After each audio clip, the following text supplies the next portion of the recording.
Hello everyone, Psychedelia 98 here again with another installment of Autism and Psychedelia, and in today's video, it's gonna get a little bit more personal. Now, what do I mean by this? Well, in the past two videos I kind of delved into how people with autism typically act while giving some personal examples. However, in today's video, I will just go on telling you how I, as a person on the spectrum, view and process the world around me, and how the song that's featured in today's video will help explain.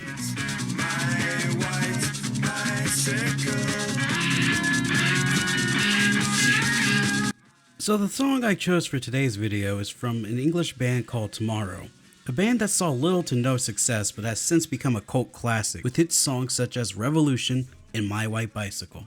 Now, I have also reviewed this song last summer on my Instagram, link in the description, and like with the previous two songs in the series, it's a banger of a track. Now, unlike the two previous songs, the lyrics will not play a role in this video. Now, before I go on, I do recommend pausing this video and go listen to the song. It's about 3 minutes long, so it shouldn't take, that long, and then come back. Alright, you back? Now let's get into it. Now, this song is more on the heavier side of psychedelia. It has a more acidic tone you would hear from Jimi Hendrix in The Experience, The Electric Prunes, and Buffalo Springfield, and so on and so forth. Hell, I thought this was the heaviest song of 1967 until I heard Defecting Gray by The Pretty Things. That being said, it is still a good sound, and I think it was still ahead of its time in some aspects. Fun fact, when the Beatles were recording Sgt. Pepper's, John Lennon would stop by and listen to Tomorrow record this song, and he called it the unofficial psychedelic anthem, which, I thought that was pretty cool. Now, how does this relate to my autistic experience? Well, as I said before, the lyrics won't matter in this video, but more so the sound. It's gritty, acidic, trippy instrumentals and what I personally consider to be a very grungy sounding vocals reminds me of a certain atmosphere. Whenever I listen to this song, I think not of the scenes described in the track, but more so a decrepit area where buildings are dilapidated, the walls are peeling off, and everyone is wearing a hoodie. Now, you're probably thinking, well, how is that very different with a person that doesn't have autism? That doesn't sound different. And I will respond by saying, well, dear viewer, let me tell you. The way I see and process the world is kind of goofy, I think is the proper term. I think it is best, I think the best way to describe it is that when I hear this song, I think of the video game Paper Mario: A Thousand Year Door. Specifically, Rougeport Sewers. Again, it might sound odd at first, but picture that, but with everything else in life.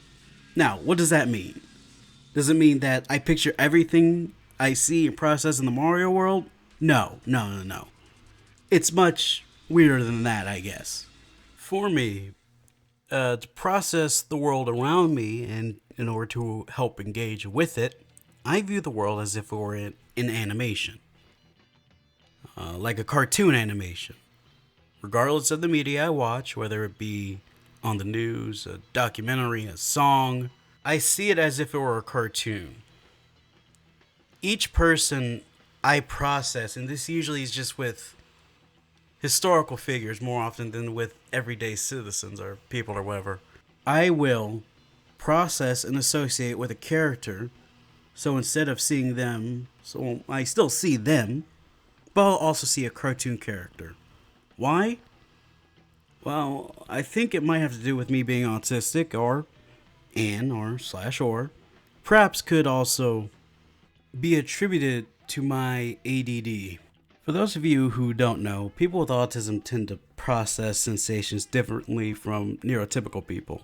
Some things that might seem mild for others, we might see as too extreme or underwhelming. Lukewarm water might feel that way for you, but for an autistic person, it might be too hot or too cold. This also works in ways of language as well. People with autism will often ruminate and might not catch on what another person is saying because we have a hard time understanding what a person means. That is because our brains processes language differently. Now, one thing I do want to remind the audience is that autistic people's experience are very fast and, different. The world is a complicated place. We can all agree on that. The world becomes even more complicated depending on when and where you were born, the society you grew up in, and the physical/mental abilities you were born with. Now, depending on the social and material nature of the area you grew up in, you have a certain view of the world and how you interact with it. Now, imagine a world where everything falls into place save you. For some reason, your eyes are a different color. Your mental capacities are different. You have one leg that's shorter than the other. Something different has happened, and you don't quite so fit in. For this sake, let's stick with a mental deficiency. Now, due to this mental deficiency, the world starts to become a little more confusing and frustrating. You have your ways of doing certain things.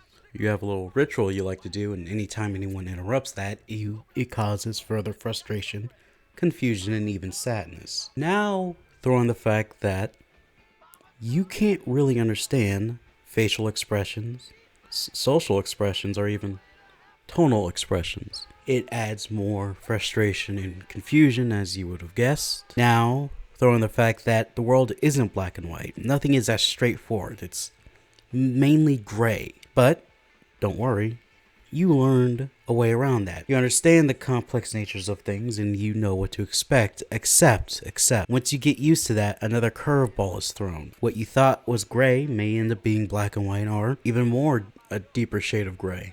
This is what having autism, at least for me, feels like. And one of the ways that I had developed since childhood to cope with this is that to get by and make sense of the world around me is to view the world in a cartoon-like state so I can make sense of it and don't feel overwhelmed. And this way of looking at things has been a part of me for as long as I can remember, basically. So, even when I mature, grew up and shit, I still, in some ways, view the world in a cartoon-like state. I found that it has helped me keep my attention, learn more about the world around me. It's gotten me interested into learning new things I haven't learned before. And, it also helps me to learn the people who I call friends around me, basically, and how to better associate with them. So, all this strangeness has a point to my life.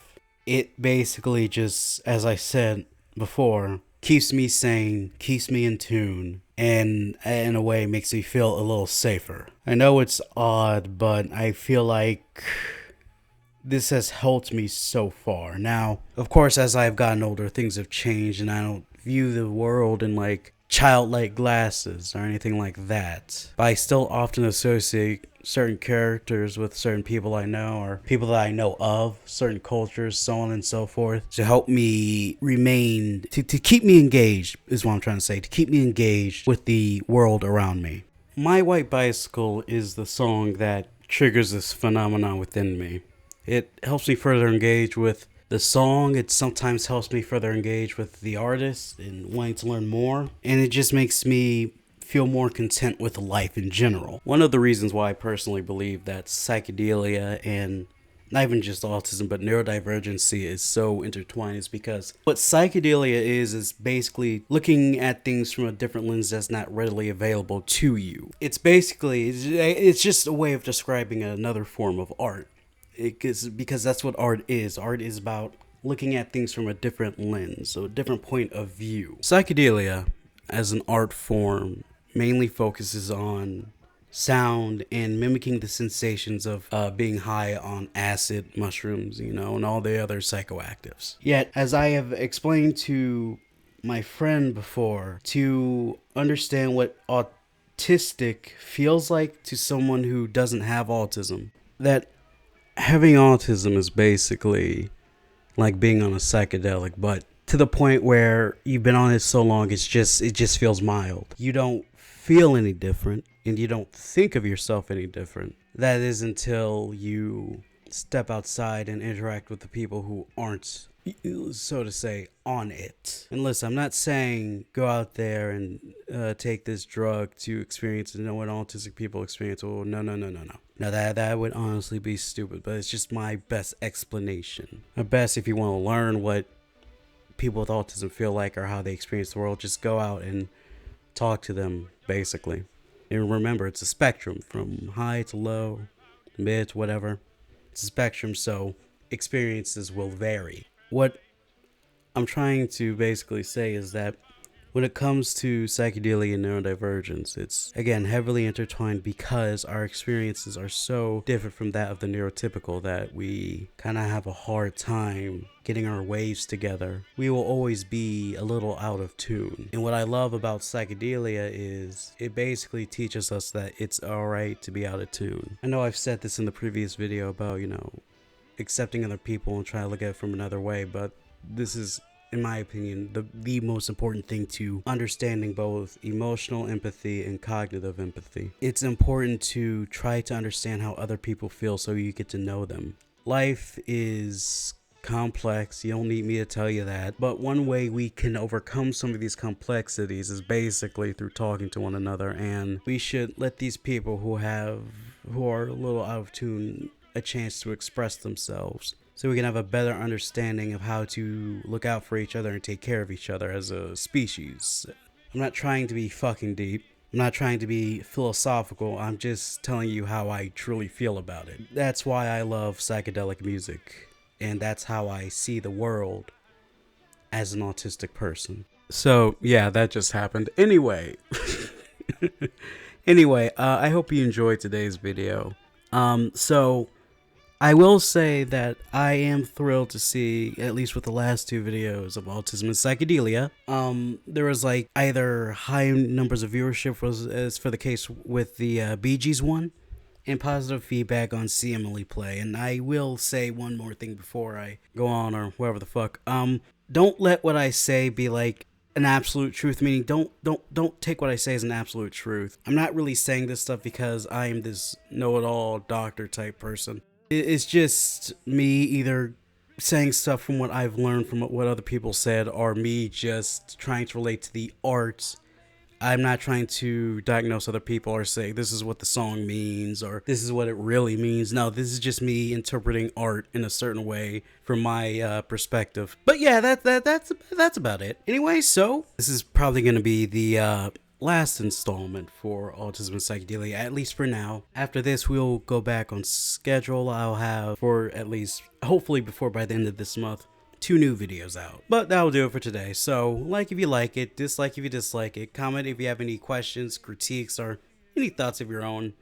Hit the bell notification. Don't forget to subscribe, all of that, da-da-da-da-da.